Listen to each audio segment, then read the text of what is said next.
Assalamualaikum warahmatullahi wabarakatuh. Perkenalkan, nama saya Archie Maharani. Saya ingin mempresentasikan proyek bisnis saya tentang usaha kuliner. Di sini saya mengambil usaha di bidang minuman kekinian, yaitu The Alice Queen. Di dalam membangun sebuah usaha kuliner, itu diperlukan berbagai macam aspek. Yang pertama, itu ada aspek legal. Nah, aspek legal itu terdiri dari yang pertama, surat izin usaha perdagangan atau biasa disebut dengan SIUP. Yang kedua, itu ada surat izin tempat usaha yang biasa disebut dengan SITU. Dan ada surat-surat izin yang lainnya yang memang harus diperlukan untuk kelengkapan dalam membuka sebuah usaha. Nah, selain itu, dalam sebuah membangun usaha itu diperlukan yang namanya kerangka aspek manajemen. Di The Alice Queen ini memiliki kerangka manajemennya tersendiri, yaitu ada owner saya sendiri sebagai pemilik. Nah, di bawahnya itu ada manajer yang menghandle tugas-tugas di bawahnya. Di sini itu ada barista, ada pramusaji, ada kasir, dan ada tukang cuci. Selanjutnya, yang kedua itu ada aspek pasar. Nah, di sini ada berbagai macam aspek pasar yang harus ada, yaitu ada pasar sasaran. Yang kedua, itu ada segmentasi pasar.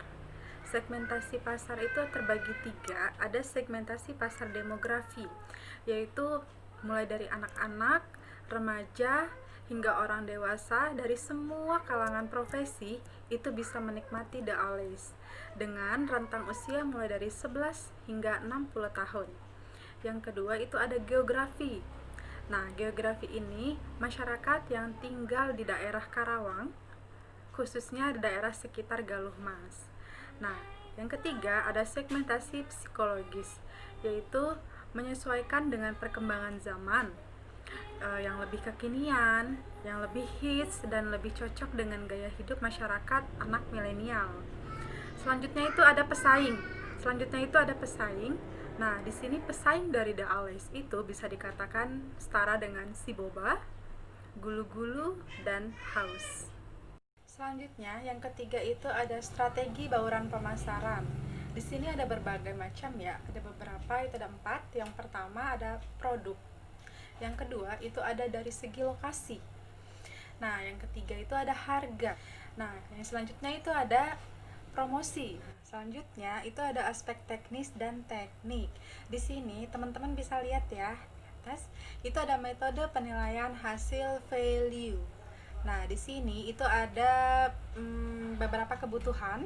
Yang pertama ada pasar, bahan baku, transportasi, tenaga kerja, dan lain-lainnya. Jadi, berdasarkan metode hasil penilaian hasil value ini, lokasi yang tertinggi itu adalah Galuh Mas dengan nilai 111. Selanjutnya itu ada siklus produksi. Nah, di sini itu adalah tata letak atau layout dari usaha minuman The Alice. Nah, teman-teman bisa lihat ya di tabel di atas. Nah, akan kita coba hitung. Misalkan tahun pertama itu 2019 dengan nilai IT-nya itu sebesar 130.000, jumlah penyusutannya itu 80.000.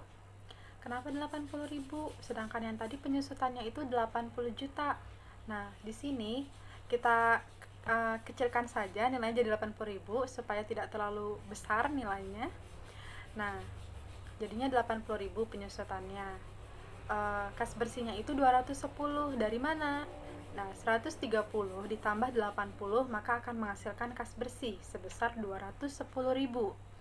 Nah, selanjutnya ada diskon faktor. Nilainya itu 20%. Hasilnya 0,833. Gimana? Nah, 20% itu kita cari dulu 20 per 100, yaitu 0,2. Nah, ditambah 1 jadi 1,2. Selanjutnya 1 dibagi 1,2 maka hasilnya adalah 0,833. Nah, untuk mencari PV kas bersih, yaitu nilai kas bersih dikali dengan nilai diskon faktor. Jadi 210.000 dikali 0,833, maka hasilnya itu adalah 174.930. Nah, untuk selanjutnya seterusnya sama ya, seperti itu. Oke, Selanjutnya itu ada payback period atau disingkat dengan PB. Apabila kas bersih setiap tahunnya berbeda, maka cara perhitungannya adalah, nah, di sini 165 juta dikurangi 220 juta dari mana? Dari kas bersih tahun keempat. Maka terus selanjutnya dikali 12 bulan karena 1 tahun ya. Nah, hasilnya itu adalah 9 bulan. Nah, maka payback periodnya itu adalah 3 tahun 9 bulan. Apabila payback period itu kurang dari umur ekonomis atau 5 tahun, maka dinyatakan baik. Itu ada yang kedua, ada rate of return atau ARR. Selanjutnya, untuk mencari ARR-nya itu nilai IT dibagi dengan nilai investasi. Tadi nilai IT-nya kan 184 juta, terus dibagi 312.500.000, maka hasilnya 58,88%, maka dibulatkan itu menjadi 59%. Selanjutnya itu ada yang ketiga, net present value atau NPV. Nah, di sini kita mencari nilai NPV-nya. Bagaimana? Nah, kita lihat dulu di sini ada total PV kas bersih. Total PV-nya itu kan 758.330 dikurangin total PV investasi. Investasi kita di awal itu kan sebesar 625 juta. Maka hasilnya itu 133.330. Nah, NPV ini apabila nilainya lebih dari 0, maka usaha yang dinyatakan itu adalah layak atau baik. Selanjutnya ada internal rate of return atau IRR. Nah, cara mencarinya itu nilai kas bersih itu kita jumlahkan semuanya dibagi dengan nilai umur ekonomis, yaitu kan 5 tahun. Maka hasilnya itu adalah 2,367. Jadi jumlah total kas bersih itu adalah PV-nya 633.350. Nah, setelah itu nilai kas bersih tadi dikurangi dengan nilai investasi kita di awal, yaitu sebesar 625 juta.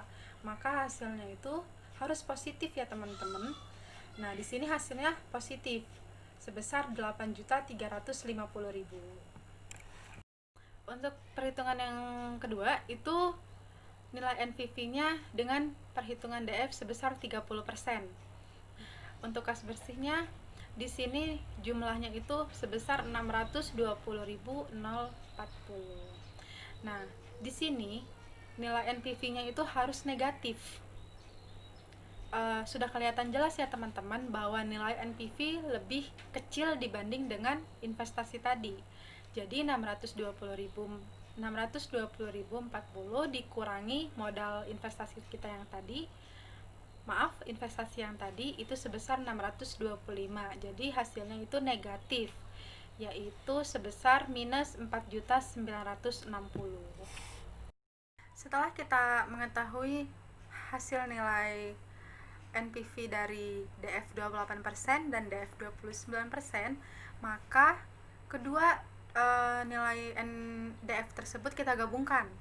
Maka untuk mencari IRR-nya, nah, di situ ada 28 ditambah nilai 8.350 dibagi 13.310 dikali 1%.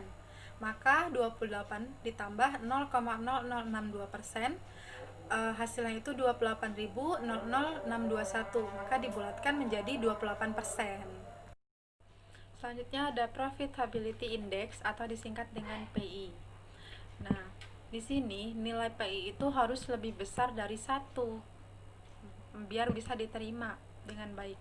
Nah, setelah kita hitung ternyata nilai PI-nya itu adalah 1,21 kali. Maka otomatis nilai PI-nya lebih besar dari 1. Maka usaha ini ternyata dikatakan baik. Selanjutnya itu ada kesimpulan. Kesimpulan dari semua yang telah tadi kita hitung, mulai dari payback periode, di sini hasilnya itu ada 3 tahun 9 bulan, maka keterangannya itu baik.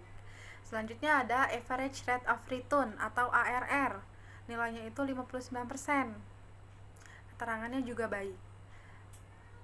Terus ada net present value atau NPV, nilainya itu 133.330. Maka keterangannya juga dikatakan baik. Internal rate of return atau IRR, nilainya itu 28%. Maka dikatakan juga baik. Selanjutnya itu ada profitability index atau PI, nilainya itu kan harus lebih besar dari 1. Di sini 1,21 kali, maka hasilnya juga baik. Baik, demikianlah yang dapat saya sampaikan tentang proyek bisnis dalam bidang usaha kuliner. Semoga apa yang saya sampaikan dapat bermanfaat bagi teman-teman semua. Saya tutup dengan wassalamualaikum warahmatullahi wabarakatuh.